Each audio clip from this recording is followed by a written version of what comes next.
the Myrtles Plantation in St. Francisville, Louisiana. This isn't just a ghost story, it's a deep dive into the history, the tragedy, and the terrifying encounters that have made this beautiful antebellum mansion infamous. So, turn down the lights, get comfortable, and let's uncover the true story of the spirits at the Myrtles Plantation. Built in 1796 by General David Bradford, the Myrtles has a long and storied past. But it's not the beautiful architecture or the sprawling live oaks dripping with Spanish moss that draw thousands of visitors each year. It's the whispers of at least 12 different spirits said to linger within its walls. The most famous of these is Chloe. The legend of Chloe is the plantation's most chilling and controversial tale. The story goes that Chloe was an enslaved woman owned by Clark and Sarah Woodruff. One day, she was caught eavesdropping on a private conversation. As punishment, Clark Woodruff supposedly cut off her ear. To hide her disfigurement, Chloe began wearing a green turban, which has become her spectral signature. Seeking to win back her master's favor, Chloe decided to bake a birthday cake for the Woodruff's eldest daughter. But this was no ordinary cake. She laced it with oleander leaves, a highly poisonous plant that grows on the property. Her plan wasn't to kill, but to make the family mildly ill so she could nurse them back to health and be seen as a hero. But her plan went horribly, tragically wrong. The poison was far more potent than she intended. Sarah Woodruff and 2 of her 3 children, a son and a daughter, consumed the cake and died in agony. Filled with terror and guilt, Chloe confessed her actions to other enslaved people on the plantation.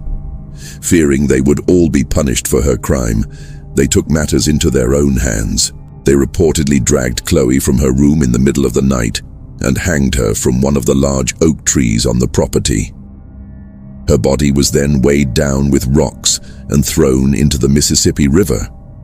Ever since, the ghost of a woman in a green turban has been seen wandering the plantation grounds, her sad spirit forever tied to the place where her life ended so violently.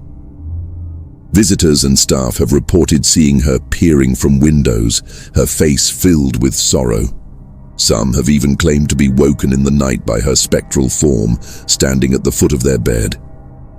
Is the legend true? Well, historical records are a bit fuzzy. There's no official documentation of a woman named Chloe or the poisoning incident involving the Woodruff family. But lack of paperwork has never stopped a good ghost story, especially one with so many first-hand accounts. And Chloe is far from the only spirit at the Myrtles. One of the most compelling pieces of evidence captured at the plantation is a photograph taken in 1992. The owner was taking pictures for insurance purposes when she developed the film and noticed something strange. In the breezeway between the main house and the general store, a shadowy, translucent figure of a woman can be seen. This figure is believed by many to be the ghost of Chloe herself, forever trapped between buildings, a permanent resident of her tragic past. But the story gets even deeper. Let's talk about the mirror in the main foyer. This grand, ornate mirror has been hanging in the house since it was built. It's beautiful, but it holds a dark secret. According to tradition, when someone dies in a home, all the mirrors are covered to prevent their spirit from getting trapped inside. But when Sarah Woodruff and her 2 children died from the poisoned cake, this particular mirror was overlooked. It was never covered. As a result, it's believed that the spirits of Sarah and her children are trapped within the glass. Over the years, countless guests have reported seeing strange things in the mirror.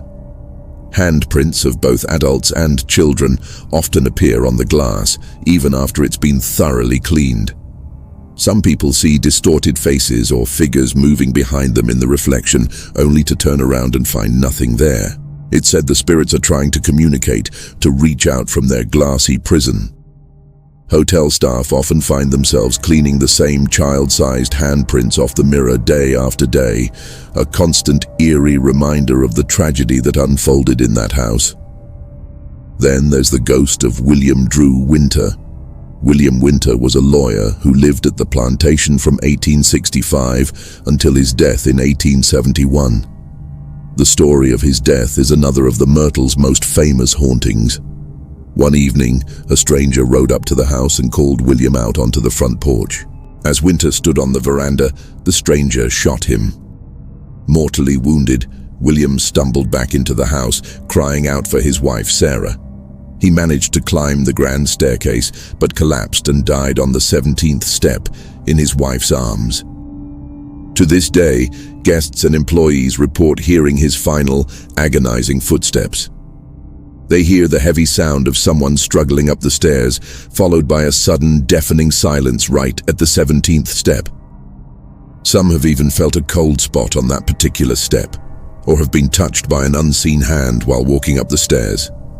It's as if William Winter is forced to relive his final, painful moments over and over again, an eternal echo of a violent end. Paranormal investigators have captured numerous EVPs, or electronic voice phenomena, on the staircase, with recordings of faint groans and whispers believed to be the lingering sounds of William's last breaths. The hauntings aren't confined to specific legends either. The entire property seems to be a hotbed of paranormal activity. One of the children's rooms is said to be haunted by the spirits of the Woodruff children. Guests staying in the room have reported hearing the sounds of children playing and giggling when no children are present. Toys are often found moved from where they were left, and some have even felt the sensation of a small child jumping on the bed in the middle of the night. It's both a playful and deeply unsettling experience, a ghostly reminder of the young lives cut short within those walls. Another frequently reported phenomenon is the grand piano in the parlor. The piano often plays by itself, usually the same melancholy tune, late at night. It's said to play a single, sad chord over and over again, stopping abruptly if anyone enters the room to investigate. Some believe it's one of the spirits trying to express their sorrow, while others think it might be the ghost of a former music teacher who once lived at the plantation. Imagine trying to sleep while a phantom pianist provides the soundtrack to your night. The plantation grounds are just as active as the house itself. Besides Chloe's wandering spirit, there are tales of a young girl who drowned in the pond in the 19th century. Her ghost is sometimes seen playing near the water's edge, a joyful yet tragic apparition. There are also legends of soldiers from the Civil War era, whose restless spirits are said to march through the property, their apparitions seen near the old slave quarters and burial ground. The Myrtles Plantation fully embraces its haunted reputation. It operates as a bed and breakfast, offering historical and mystery tours to brave visitors who want to experience the paranormal for themselves. People come from all over the world, hoping to catch a glimpse of Chloe, hear William Winter's final steps, or see a handprint appear on the haunted mirror. The guest book is filled with stories of strange occurrences, objects moving on their own, disembodied voices, doors opening and closing, and full-bodied apparitions. So what makes the Myrtles so haunted? Is it the sheer weight of history and the tragedies that occurred there? Many paranormal experts believe that locations with intense emotional events, especially violent deaths and deep sorrow, can act as a sort of spiritual battery, holding on to that energy for centuries. The Myrtles Plantation, with its history tied to slavery, war, and multiple untimely deaths, certainly fits that description. Whether you're a hardcore skeptic or a firm believer in the supernatural, there's no denying the powerful atmosphere of the Myrtles. It's a place where the past feels incredibly present, where the line between history and haunting is beautifully, terrifyingly blurred. The stories of Chloe, William Winter, and the Woodruff children have become modern American folklore, woven into the very fabric of the house and its Spanish moss-draped oaks. Would you be brave enough to spend a night at the Myrtles Plantation? To walk the halls where so much has happened and listen for the whispers of those who have never left?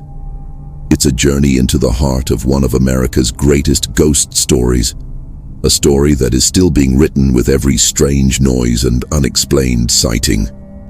Thanks for joining me on this ghostly tour of the Myrtles Plantation. If you enjoyed this dive into the paranormal, don't forget to like, subscribe, and hit that notification bell so you don't miss our next adventure into the unknown. Have you ever been to the Myrtles or had a paranormal experience of your own? Let me know in the comments below. Stay curious and see you next time.